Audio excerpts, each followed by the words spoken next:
Bonjour et bienvenue sur mon site isabellekiora.com ou peut-être que vous avez cliqué sur le lien de cette vidéo via ma chaîne YouTube. Je suis coach en nutrition et coach sportif depuis plus d'une décennie et aujourd'hui je veux partager avec vous 4 secrets du coaching en nutrition. Beaucoup de personnes ont l'impression que le coaching en nutrition s'adresse uniquement aux candidats à la perte de poids, même des professionnels de la santé. C'est une triste réalité à laquelle je suis souvent confrontée. Et je me suis dit que c'était important de partager avec vous les bienfaits cachés du coaching en nutrition. La nutrition va en effet bien au-delà de la perte de poids. Vous avez peut-être votre poids de forme, dans ce cas, toutes mes félicitations. Mais indépendamment de la perte de poids, la nutrition est vraiment un outil d'un côté incroyablement simple, en apparence, et d'un autre côté extrêmement puissant quant à votre santé et aussi votre qualité de vie. Je vous invite donc à poursuivre la lecture de cette vidéo pour savoir quels sont ces 4 bienfaits cachés du coaching en nutrition. Je vais passer au premier point. Est-ce qu'avoir son poids de forme est équivalent à avoir une composition corporelle saine?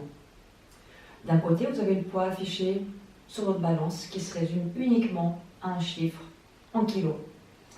Vous connaissez peut-être l'indice de masse corporelle, l'IMC, donc le poids divisé par la taille au carré. Je vous invite à aller au-delà de ce chiffre initial et d'examiner de quoi votre poids se compose réellement.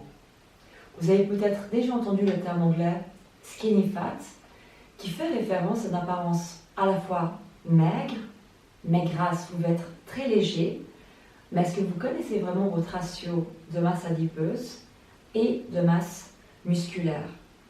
Vous pouvez avoir l'air très mince, peut-être aussi un peu mou malheureusement, alors que vous manquez d'exercice physique et que votre corps vous réclame une alimentation plus riche en nutriments. Donc plus de calories utiles et non des calories vides. Techniquement, vous pouvez être gras si vous avez trop de tissu adipeux, donc trop de graisse par rapport à votre masse maigre. Si vous avez peu ou pas du tout d'activité physique, vos muscles vont manquer de stimulation et avec le temps, il faut d'être utilisé, ça s'atrophie. Entre vos 20 ans, vos 30 ans, pas de problème, vous pouvez peut-être vous le permettre. Avec le temps, nous sommes tous confrontés à une perte de masse musculaire et donc de force, nommée techniquement sarcopénie, qui est un résultat malheureusement naturel du processus de vieillissement. Donc à terme, vous vous exposez à des douleurs chroniques, des blessures, une mobilité réduite. Votre corps n'est plus aussi fonctionnel que souhaité pour vous soutenir dans vos activités quotidiennes. C'est peut-être une perspective qui vous paraît assez peu réjouissante pour vous motiver à faire du sport. Je vois beaucoup de personnes qui me disent qu'elles préfèrent manger moins que se torturer à faire du sport. Je vais aussi noter au passage que cet IMC est très sommaire. Pour des personnes très entraînées, des athlètes, des hommes très fit, très musclés ou peut-être des femmes qui pratiquent le bodybuilding, ces personnes auront un poids élevé parce que le muscle est plus lourd que la graisse. Donc, ces personnes seront, selon l'IMC même, carrément dans la catégorie des obèses, alors qu'elles ont simplement développé une masse musculaire au-dessus de la moyenne. Le deuxième point que j'aimerais évoquer, est-ce qu'un poids sain est représentatif d'un mode de vie sain? Contrairement à une bonne santé, avoir mal, avoir des douleurs n'est pas notre état normal. La maladie, le mal à dit, indique en fait que notre homéostasie, donc notre équilibre en général, est perturbée. La douleur, elle a vraiment le but de vous signaler que quelque chose dans votre corps ne va pas. Je vous invite à l'écouter plutôt que de masquer les messages de votre corps avec, par exemple, des médicaments chimiques. Trouvez la cause de vos symptômes. Parce qu'ingérer une pilule à cause d'aigreur d'estomac, de remontée acide, peut, sur le long terme, détériorer votre métabolisme et votre système digestif. Quand vous sortez de table, vous devez être plein d'énergie, satisfait, pas léthargique, lourd ou encore pire, en proie à des crampes. Un point crucial aussi, et particulièrement actuellement en 2020, saviez-vous que votre flore intestinale abrite votre système immunitaire? Peut-être que vous ignorez des allergies alimentaires et cela provoque chez vous un état inflammatoire chronique. Peut-être aussi que vous avez dû prendre des antibiotiques de façon répétée ou sur une longue durée. Peut-être aussi que vous êtes accro au sucre. Et ce sucre nourrit effectivement le mauvais type de bactéries dans vos intestins, provoquant des candidoses et d'autres types de perturbations de votre microbiote et également de votre immunité. Je viens juste d'effleurer la pointe de l'iceberg. Ce n'est ni le lieu ni le moment d'aller plus en profondeur dans ce sujet, mais comme vous le constatez, ce que je viens de mentionner, ça n'a pas vraiment de lien direct avec votre poids, et pourtant ça vous montre comment une alimentation appropriée peut vous assister à soulager de nombreux troubles. Le troisième point que je souhaite évoquer aujourd'hui, est-ce qu'un poids standard est le signal d'une relation saine à la nourriture? Tous les jours, vous allez voir un peu tout et n'importe quoi par rapport à la nutrition. J'ai aussi mon lot surprenant de questions et d'observations. Je vois des profs de fitness qui vont sauter des repas parce qu'ils n'ont pas le temps de manger. On me demande aussi souvent qu'est-ce que c'est une source maigre de protéines.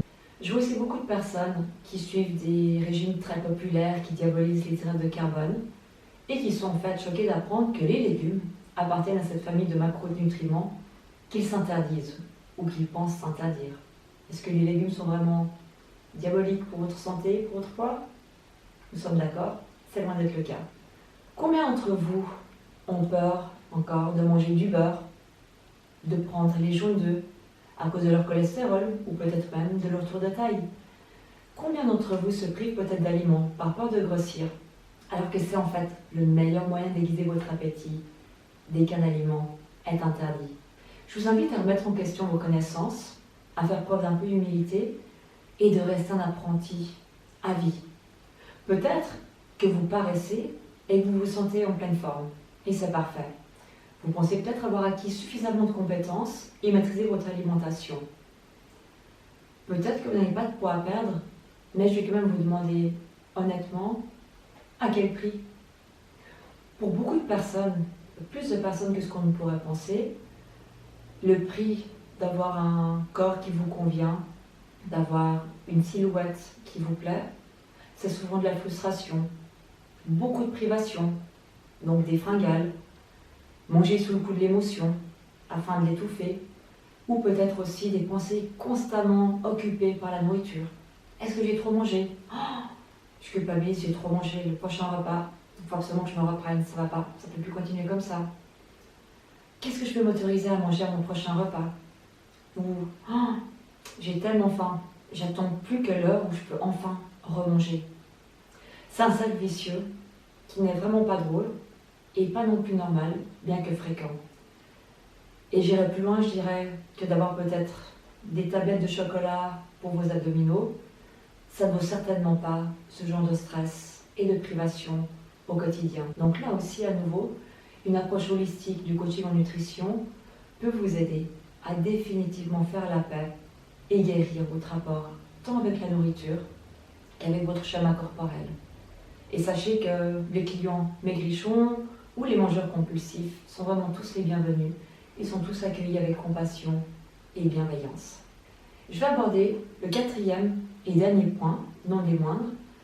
Est-ce qu'un poids dans la norme revient à une famille et à un environnement sain? Ce que vous mangez et comment vous mangez a bien plus d'influence que vous ne le pensez. Parce qu'à long terme, vos habitudes alimentaires ont un impact sur votre entourage ainsi que sur votre environnement. Il y a de fortes chances que vous preniez soin de quelqu'un, par exemple vos enfants ou un parent âgé. Donc vous assumez probablement la préparation des repas, peut-être des boîtes de déjeuner même de votre conjoint et de votre famille. Occasionnellement aussi, vous conviez des amis à votre table. Chaque fois que vous faites vos courses, que vous choisissez le menu, vous allez inspirer les êtres chers pour lesquels vous cuisinez peut-être et avec lesquels vous partagez un repas. Tant pour le meilleur, si je puis me permettre, que pour le pire. Est-ce que vous avez déjà songé à ce genre de responsabilité? Parce que c'est vous qui donnez l'exemple, par exemple pour vos enfants. Si vous vous fixez l'objectif d'en faire juste un petit peu plus, un petit peu mieux, un peu plus souvent en termes d'alimentation, vous allez créer un bel effet papillon. Pensez aux enfants, ils ont vraiment une inclinaison naturelle au bien-être, ils sont particulièrement sensibles aux effets de l'alimentation sur leur niveau d'énergie, qui peut être décuplé ou diminué. Les enfants sont créatifs, ils sont curieux, donc assurez-vous de préserver au mieux ces qualités au cours de leur croissance, parce que personne ne naît avec une attirance innée pour la restauration rapide, pour des hamburgers ou des graisses hydrogénées. Les besoins irrépressibles et l'envie de nous gaver ne sont pas des conséquences normales de notre évolution. À la base, nous sommes programmés. Notre cerveau reptilien est programmé pour rechercher ce que notre corps et aussi notre cerveau a besoin pour fonctionner de manière optimale. Notre corps est très intelligent et a toujours pour but de nous maintenir en bonne santé. En choisissant donc des produits non transformés bio, locaux ou issus du développement durable, vous allez prendre soin non seulement de vous-même, de vos proches, mais aussi de notre planète. Je me permets de vous rappeler que vous votez avec votre argent à chaque franc dépensé, à chaque euro, à chaque dollar, peu importe. L'argent, c'est une énergie, comme la nourriture. Donc vous payez en échange d'un service ou d'un produit. Donc assurez-vous chaque fois que vous faites un achat d'y croire et que votre achat soit en accord avec vos valeurs fondamentales avant de soutenir une enseigne. Vos agriculteurs, les animaux traités avec respect et les terres traitées décemment vous seront reconnaissants. Et c'est un autre effet domino. J'espère sincèrement que ces 4 points, ces 4 secrets du coaching de nutrition qui ne s'adressent, comme vous l'avez vu, pas qu'aux personnes souhaitant perdre du poids, vous ont ouvert les yeux, vous ont donné une perspective nouvelle sur cette approche.